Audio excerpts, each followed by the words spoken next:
Study IQ IAS, अब तैयारी हुई affordable. Socialism versus capitalism, what suits India. Welcome to study IQ IAS। मेरा नाम है आदेश सिंह। दोस्तों, बात है 14 अगस्त 1947 की। भारत अंग्रेजों की 200 साल लंबी गुलामी से आजाद होने जा रहा था। इस आजादी के सबके अपने अलग अलग मायने थे।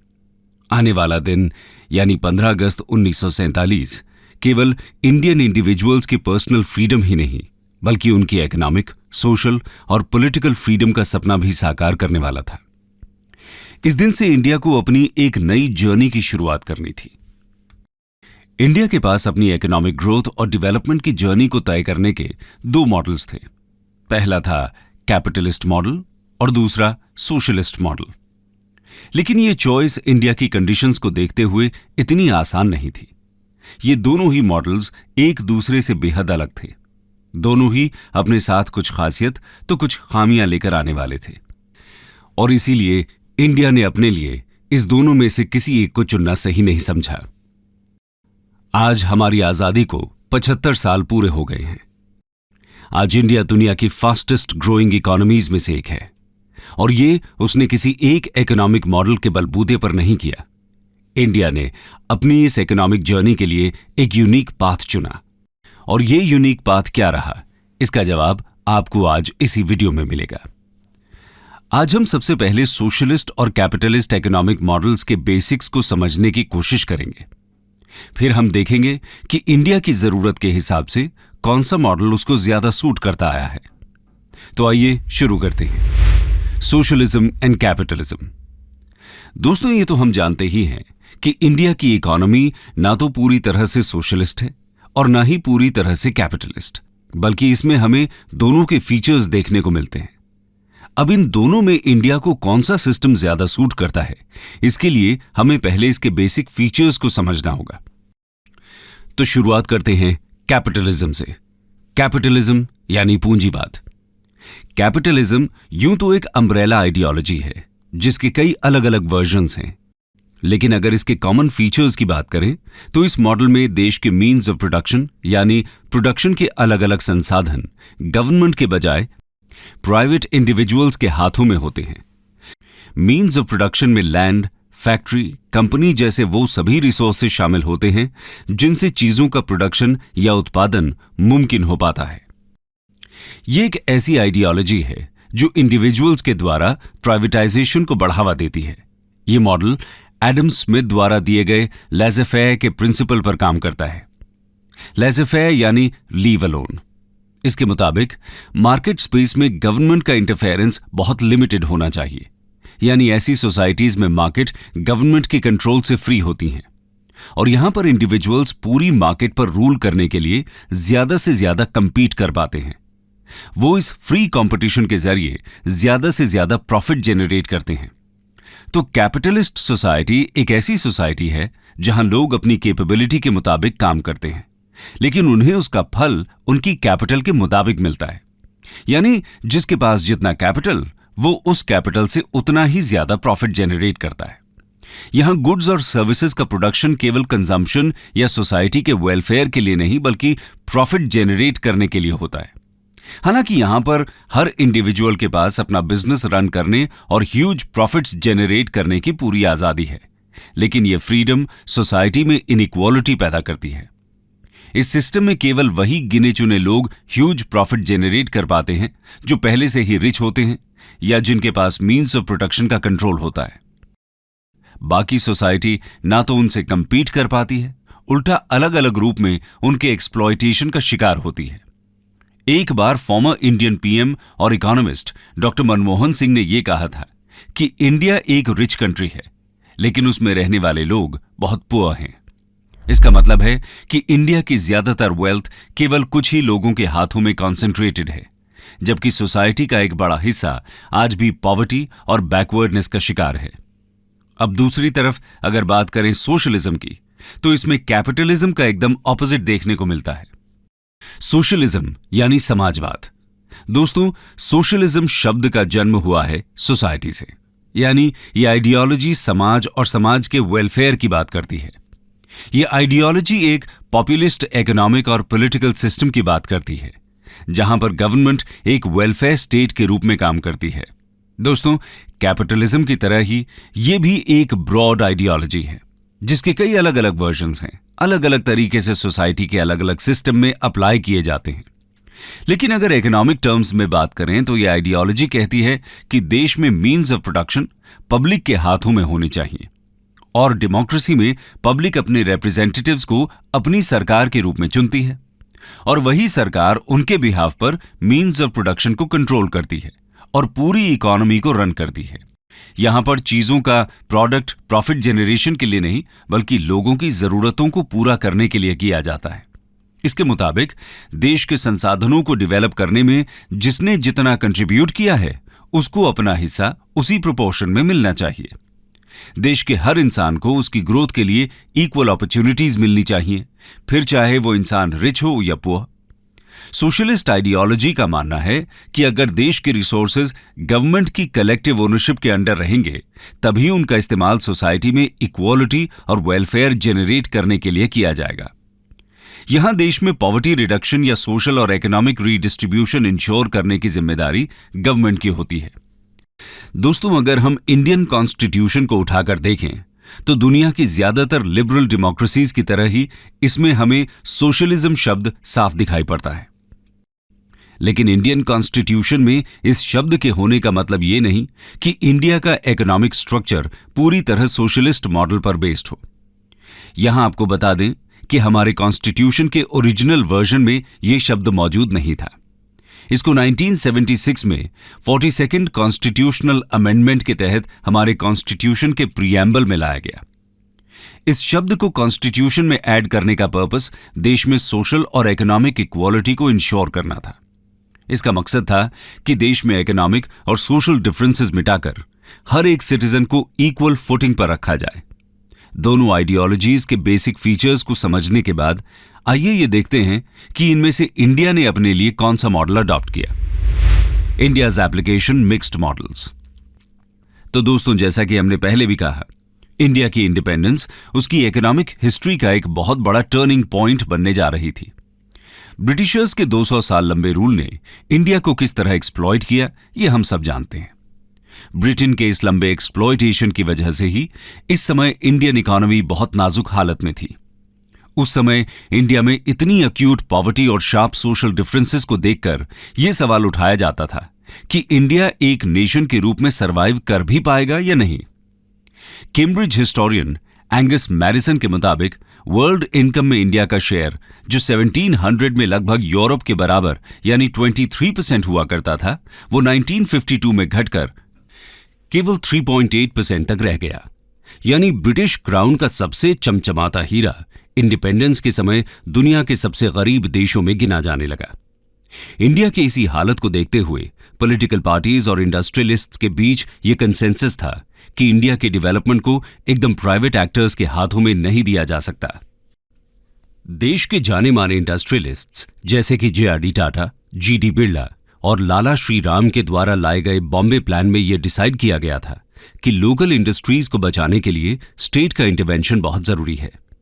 यानी उस समय के मेजर इंडस्ट्रियल हाउसेस भी ये जानते थे कि प्राइवेट सेक्टर अकेले खुद को सस्टेन नहीं कर पाएगा, उसको भी अपनी ग्रोथ के लिए गवर्नमेंट के सपोर्ट की जरूरत है। और केवल बॉम्बे प्लान ही नहीं, उससे पहले भी कई इंडस्ट्रियल कमीशंस ने प्राइवेट इंडस्ट्रीज के लिए स्टेट के प्रोटेक्शन को रेकमेंड किया था। इसीलिए नए इंडिया के इस डेवलपमेंट प्लान में गवर्नमेंट को बहुत अहम भूमिका निभानी थी। जाहिर है कि फ्री इंडिया की गवर्नमेंट के इकोनॉमिक कंसर्न्स कॉलोनियल गवर्नमेंट के नैरो और सेल्फिश इंटरेस्ट से एकदम अलग थे, और ये प्लानिंग मार्केट इकोनॉमी में पॉसिबल नहीं थी। इसी के चलते पीएम नेहरू ने इस डेवलपमेंट मॉडल में स्टेट और पब्लिक सेक्टर का एक डोमिनेंट रोल निश्चित किया। उस समय भारत के 350 मिलियन सिटीजन्स का एक मेजर हिस्सा एग्रीकल्चर पर डिपेंडेंट था। इंडस्ट्रियल डेवलपमेंट ना के बराबर था। तो इंडिया की पुअर सोशो इकोनॉमिक कंडीशंस को देखते हुए पॉलिटिकल लीडरशिप इस बात से कन्विंस थी कि अगर इस देश को पॉवर्टी के चंगुल से बाहर निकालना है तो उसको ऐसा इकोनॉमिक मॉडल चाहिए जो गवर्नमेंट ड्रिवन तो हो, लेकिन पूरी तरह से गवर्नमेंट ओन्ड भी ना हो। और इसीलिए इंडिया ने अपने लिए एक मिक्स्ड मॉडल चुना। 1959 में इस प्लानिंग के लिए प्लानिंग कमीशन को चुना गया, जिसने 5 ईयर प्लान्स पर काम करना शुरू किया। 5 ईयर प्लान्स इकोनॉमिक ग्रोथ के सेंट्रलाइज्ड प्रोग्राम्स थे जो यूएसएसआर से अडॉप्ट किए गए थे। खैर 1951 में पहला प्लान रिलीज किया गया, जिसका फोकस एग्रीकल्चर आउटपुट को बूस्ट करने पर था। इस प्लान ने 2.1% एनुअल ग्रोथ का टारगेट सेट किया था, लेकिन रिजल्ट में 3.6% की ग्रोथ देखने को मिली। 1956 में लॉन्च हुए सेकेंड 5 ईयर प्लान ने इंडिया के लॉन्ग टर्म ग्रोथ इंपेरेटिव्स को ध्यान में रखते हुए देश में इंडस्ट्रियल डेवलपमेंट की नींव रखी। स्वदेशी और सेल्फ रिलायंस की स्पिरिट के तहत इस प्लान ने रैपिड इंडस्ट्रियलाइजेशन पर फोकस किया। सेकेंड 5 ईयर प्लान और इंडस्ट्रियल पॉलिसी रेजोल्यूशन ऑफ 1956 ने इंडिया के पब्लिक सेक्टर का डेवलपमेंट शुरू किया। इस रेजोल्यूशन ने देश में सोशलिस्ट पैटर्न एस्टैब्लिश करने को एक नेशनल ऑब्जेक्टिव डिक्लेयर किया। यहीं से देश में लाइसेंस राज की शुरुआत हुई। इस दौरान प्राइवेट सेक्टर को तो मानो इन लाइसेंसेज और परमिट्स के सिस्टम ने ही जकड़ लिया, लेकिन इंडस्ट्रियलाइज करने की जद्दोजहद में फार्म सेक्टर को कैपिटल क्रंच देखना पड़ा। सेकेंड 5 ईयर प्लान में एग्रीकल्चर आउटपुट घटकर कुल 14% रह गया। देश में फूड शॉर्टेज की वजह से इन्फ्लेशन बढ़ा, फूड इंपोर्ट करना पड़ा, जिसकी वजह से crucial foreign exchange reserves deplete होने लगे। इस पॉइंट पर पीएम नेहरू की सोशलिस्ट पॉलिसीज को कई एक्सपर्ट्स के द्वारा अटैक किया गया। 1960s में इंडिया एक फैमिन की कगार पर आकर खड़ा हो गया। ऊपर से 1964 में हुए इंडो चाइना वॉर ने पीएम लाल बहादुर शास्त्री जी को कन्विंस कर दिया कि इंडिया को इस सोशलिस्ट प्लानिंग और कंट्रोल से शिफ्ट करने की जरूरत है। उन्होंने एग्रीकल्चर पर वापस फोकस करते हुए इसमें प्राइवेट सेक्टर और फॉरेन इन्वेस्टमेंट के इंटरवेंशन के लिए स्कोप बढ़ा दिया। उनके एफर्ट से देश में 2 सक्सेसफुल रेवोल्यूशन, यानी एग्रीकल्चर सेक्टर में ग्रीन रेवोल्यूशन और डेयरी सेक्टर में व्हाइट रेवोल्यूशन देखने को मिला, जिससे इंडिया फिर एक बार इन दोनों सेक्टर्स में सेल्फ सफिशिएंट बनकर उभरा। लेकिन 2 वॉर्स और दोनों पीएम्स की डेथ के बाद इंडिया की पॉलिटिकल और इकोनॉमिक हालत बहुत नाजुक फेज में चली गई। खैर, फिर सत्ता में पीएम इंदिरा गांधी का आगमन हुआ। उन्होंने 1969 में एक हिस्टोरिक स्टेप लेते हुए देश के 14 प्राइवेट बैंक्स को नेशनलाइज कर दिया, ताकि ये बैंक्स एग्रीकल्चर सेक्टर को फंड कर पाएं, क्योंकि इस समय बिग प्राइवेट बिजनेस ने इस सेक्टर में क्रेडिट फ्लो कम कर दिया था। इंदिरा गांधी बैंकिंग सेक्टर को अपने सोशलिज्म के गोल्स के साथ अलाइन करना चाहती थी। इस स्टेप की वजह से एग्रीकल्चर और बाकी क्रूशल सेक्टर्स को फंडिंग तो मिली, लेकिन कंपटीशन न होने की वजह से ये लेंडर्स बहुत इनइफेक्टिव हो गए। वो केवल अपने पॉलिटिकल बॉसेस को खुश रखने के लिए लेंडिंग किया करते थे, न कि किसी सेक्टर के मेरिट के बेस पर। देश की इकोनॉमी फॉरेन इन्वेस्टमेंट्स और एक्सपोर्ट सेक्टर पर बिल्कुल ध्यान नहीं दे रही थी, जिसकी वजह से ट्रेड डेफिसिट बढ़ता रहा था। इसी के चलते जून 1966 में मिसेस गांधी ने दूसरा बड़ा मेजर स्टेप लेते हुए इंडियन रुपी को 57% डीवैल्यूएट कर दिया, ताकि इंडिया में बढ़ रही बैलेंस ऑफ पेमेंट्स क्राइसिस से लड़ा जा सके। लेकिन इस डिवैल्यूएशन से इन्फ्लेशन बढ़ने लगा और इंडिया की डोमेस्टिक और इंटरनेशनल इमेज को इससे बहुत बड़ा झटका लगा। 1977 में जनता पार्टी का आगमन हुआ। पीएम मोरारजी देसाई ने आते ही इलीगल वेल्थ पर क्रैकडाउन करते हुए 1,000 रुपए, 5,000 रुपए और 10,000 रुपए के नोट्स को डीमोनेटाइज कर दिया। इसके अलावा उन्होंने स्ट्राइक्स और ट्रेड यूनियंस को भी फिर से लीगलाइज कर दिया, जिनको मिसेस गांधी के टेन्योर में बैन कर दिया गया था। इस दौरान आईबीएम और कोको कोला जैसी कंपनीज को यह कहा गया कि वो फॉरेन एक्सचेंज रेगुलेशन एक्ट के तहत इंडियन कंपनीज में 40% से ज्यादा शेयर्स होल्ड नहीं कर सकती थी। इसकी वजह से इन ह्यूज मल्टीनेशनल कंपनीज ने इंडिया में अपने ऑपरेशंस बंद कर दिए। 1980 में इंदिरा गांधी जब फिर से पावर में आई तो उन्होंने अपनी पिछली लेफ्टिस्ट पॉपुलिस्ट पॉलिसीज को छोड़कर देश में इकोनॉमिक रिफॉर्म्स किए, ताकि आईएमएफ से वक्त रहते लोन लिया जा सके। इसको रिफ्लेक्ट करते हुए 6th 5 ईयर प्लान में ऐसे कई मेजर्स अडॉप्ट किए गए जिससे लाइसेंस राज को खत्म किया जा सके और इकोनॉमी की ओवरऑल कंपेटिटिवनेस बढ़ाई जा सके। यानी कि इकोनॉमी पर गवर्नमेंट का कंट्रोल थोड़ा लूज किया गया। पीएम राजीव गांधी ने इन रिफॉर्म्स को आगे बढ़ाते हुए प्राइवेट कंपनीज के लिए डायरेक्ट टैक्सेस को रिड्यूस किया। साथ ही उन्होंने देश में इंफॉर्मेशन टेक्नोलॉजी और टेलीकॉम रेवोल्यूशंस की नई वेव्स को पुश दिया। लेकिन यहां नोट करने वाली बात यह है कि इंडियन इकोनॉमी इस समय हाई फिस्कल डेफिसिट से जूझ रही थी, यानी कि गवर्नमेंट की स्पेंडिंग उनके इनकम से ज्यादा थी। गवर्नमेंट की ज्यादातर spending interest payment, defence, pensions, food, fertiliser और फ्यूल सब्सिडीज और हाउसिंग, पॉवर्टी, हेल्थ और क्लेanलीनेस से जुड़ी वेलफेयर स्कीम्स पर की जाती थी। इसके अलावा गवर्नमेंट का सिग्निफिकेंट कैपिटल उनकी खुद की कंपनीज और होल्डिंग्स में अटका हुआ था, जो वो सेल नहीं कर पा रहे थे। यानी एक सोशलिस्ट इकोनॉमी के ड्रॉबैक्स अब इंटेंसिफाई होते दिखाई दे रहे थे। तो दोस्तों, अब ये सब डेवलपमेंट्स आने वाली सीवियर इकोनॉमिक क्राइसिस की ओर इशारा कर रहे थे। 1980s में देश की इकोनॉमी अपने वर्स्ट दौर में थी। देश में इन्फ्लेशन सभी रिकॉर्ड्स तोड़ चुका था और फॉरेन रिजर्व्स खत्म होने की कगार पर थे। करेंसी का डिवैल्यूएशन भी अब ऑप्शन नहीं बचा था। इन्हीं सबके बीच 21 जून 1991 को डॉक्टर मनमोहन सिंह देश के फाइनेंस मिनिस्टर बने और उन्होंने कंट्री को लिबरलाइज करने के लिए हिस्टोरिक लिबरलाइजेशन रिफॉर्म्स लॉन्च किए। लाइसेंस राज को खत्म कर दिया गया और ये वो मोमेंट्स थे जिन्होंने सोशलिस्ट इंडिया के आखिरी पिलर्स को भी डिसमेंटल कर दिया। आगे आने वाली गवर्नमेंट्स ने भी 1991 में लाए गए रिफॉर्म्स के तहत पब्लिक सेक्टर को लिबरलाइज किया और उसमें गवर्नमेंट के रोल को सिग्निफिकेंटली रिड्यूस किया। यानी इन रिफॉर्म्स के जरिए देश में एक कैपिटलिस्ट इकोनॉमी की नींव रखी गई। इकोनॉमिक लिबरलाइजेशन के एक दशक के अंदर अंदर इन रिफॉर्म्स के पॉजिटिव आउटकम्स दिखाई देने लगे। इसी का रिजल्ट था कि उस समय एक स्मॉल कंपनी टाटा स्टील ने 2007 में यूके बेस्ड कंपनी कोरस को $13.1 बिलियन में एक्वायर किया।